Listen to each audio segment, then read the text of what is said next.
ni moom la waxoon. et puis day nekk loo xam ne lu ñuy tàmm ci moom la. mais Ahmed il sera tout de même en danger devant 130 députés yoo xamante ne nii dañu ko défavorable qu'il le veuille ou pas premièrement. Deuxièmement, est-ce qu'il risque réellement motion de censure bi nga xamante ne nii moom la Ahmed moom la Momo soulevé tout à l'heure ça aussi c'est une grande question. Oui. Bon, par rapport ak 130 députés yi mu fay fekk moom je pense pas que ne Al Aminou Lo dina am problème pour s'en sortir déglu naa ko man c'est vrai que bi ñu ko defee premier ministre réellement laa ko gën a découvrir parce que laa ko déglu ay yoon surtout par rapport ak yenn réponses yi premier jour bi muy def déclaration yenn écrits yi muy def sur Twitter sur X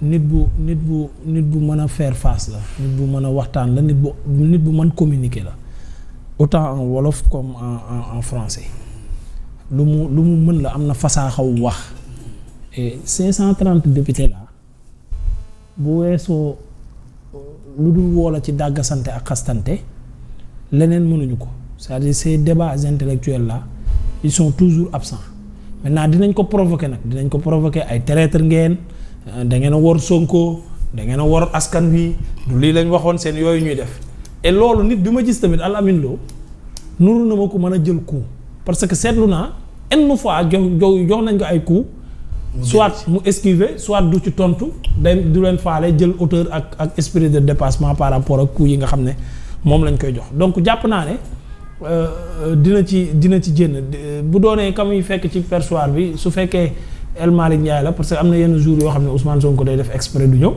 su fekkee El Malick Ndiaye la tant mieux débat bi dina gën a organiser bu fekkee Ousmane Sonko la waaw day def exprès du ñëw El Malick ngay ñëw am na jours yoo xam ne du ñëw de daful de mais bii nii bu fekkee day ñëw Al Aminou Lo xam naa ne dina yóbbaale ci bagage am nit boo xam ne dina la jéem a toroxal dina wan ne fii c'est moi le chef waaw fii man maay diriger comme keroog ñu def ministre bi jógal xam nga yooyu da koy def ay fii doo fi wax noppil yooyu da koy jéem a def pour parce que comme genre xale yooyu nga xamante ne ni bi ñu nekkee xale ni ma koy waxee sax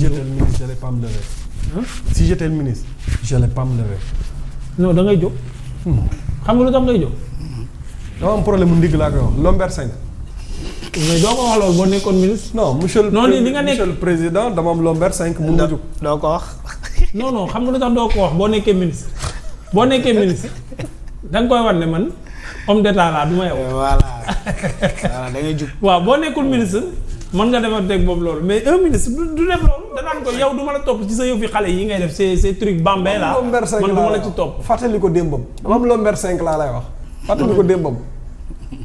mais Ousmane xam nga ne kon sañ naa tëjji micro ne la ku am lomber 5 du dox ba yegg si fii. mel ne ko dama jaar ñu maase ko. mu ne doo mën a dawal ba yegg si fii doo mën a toog ci oto am lomber. mais moom il connaît Ousmane daan tëjji micro rek wax la loolu.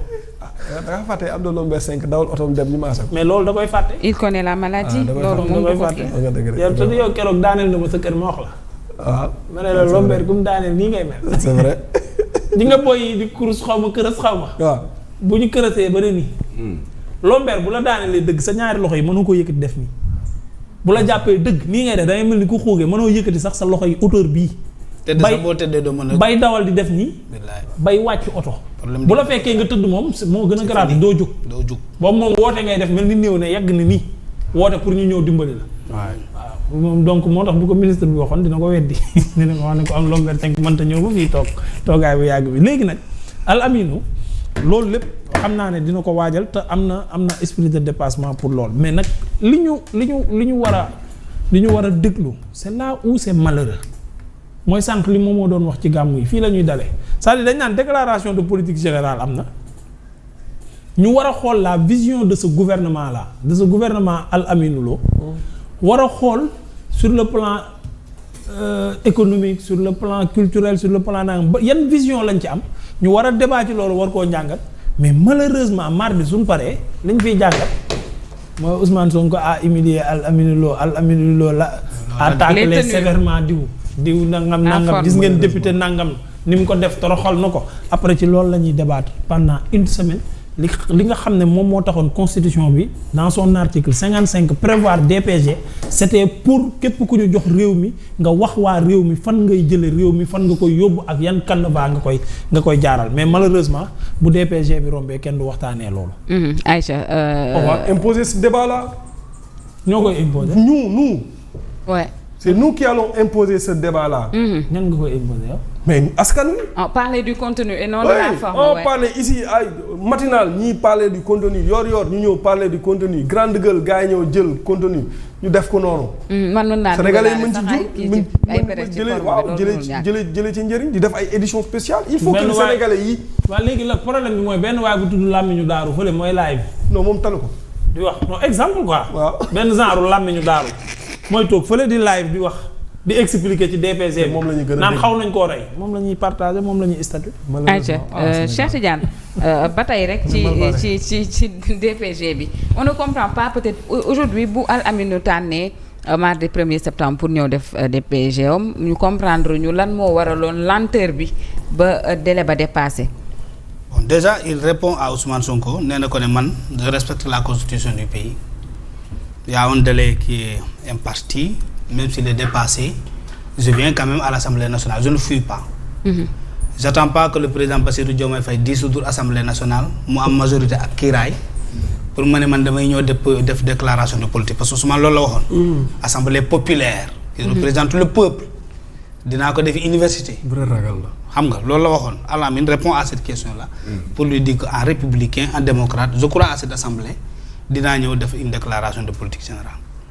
loolu c'est à saluer beneen bi peut-être il y aura une difficulté de conformité ndax Lamine waxoon na ne il va s'inscrire dans la continuité du plan Sénégal horizon 2050 loolu la waxoon bu mu ñëwee sa première sortie voilà nous allons continuer en tout cas cette vision qui était là du Sénégal ce projet 2050. Qui est écrit qui est clairement libellé. Maintenant quand tu t'inscris dans cette vision là amatul possibilité jarul ngay ñëw assemblée nationale parce que Ousmane Sonko défendre na ko palais à l'assemblée nationale je ne sais pas si tu vois la nuance. maanaam day répété wu rek daal il va se répéter parce que il va défendre la même vision. il va défendre le même projet. en tout cas s'il ne change pas entre temps mën na bindaat leneen amaat. mais entre temps nag parti politique créé na fa day kii raay. oui mais pour un pays. la vision oui la vision du lu ñu mën a bind nii d'un jour à l'autre déedéet. il faut véritablement ay liggéey yu bari. lors de sa première déclaration jënd woon na aksi ah. voilà génnoon na aksi génn woon na aksi donc bu ñëwee sukkandiku ci li Ousmane defoon jarul muy dem. beneen bi nous avons les JOJ aussi qui arrivent. kon am na nanu ko audio rek nag. waaw su ma nekkoon moom sax du ma dem lay waxaat moom man vraiment si j'étais à sa place du ma dem. damay xaar JOJ yi romb xaar le temps de consolider peut-être une nouvelle vision qui n'est pas celle de Ousmane Sonko parce que Ousmane Sonko yor baaxul tout le monde le sait. dire que je pensais que c'était bien de se conformer à ce qui était là mais je me suis rendu compte que c'était pas une vision faisable qu'il y a des défaillances am na lu ñu war a améliorer lay ko quoi mën na nekk parce que Macky Sall est resté 6 mois sans déclaration de politique générale bu mu nekk premier ministre il a pris beaucoup de temps des premiers ministres ont pris du temps qu'il voilà pour ñu mën a dem. est-ce qu'il y a un premier ministre qui a respecté le délai de 3 mois. mais pression xam nga les je pense que ce sera la première fois peut-être ça d'ailleurs moom mais mooy gën a gouvernement yi duñu benn xam nga en général ñi fi daan nekk premier ministre président bi da daan am la majorité à l'Assemblée nationale. oui mais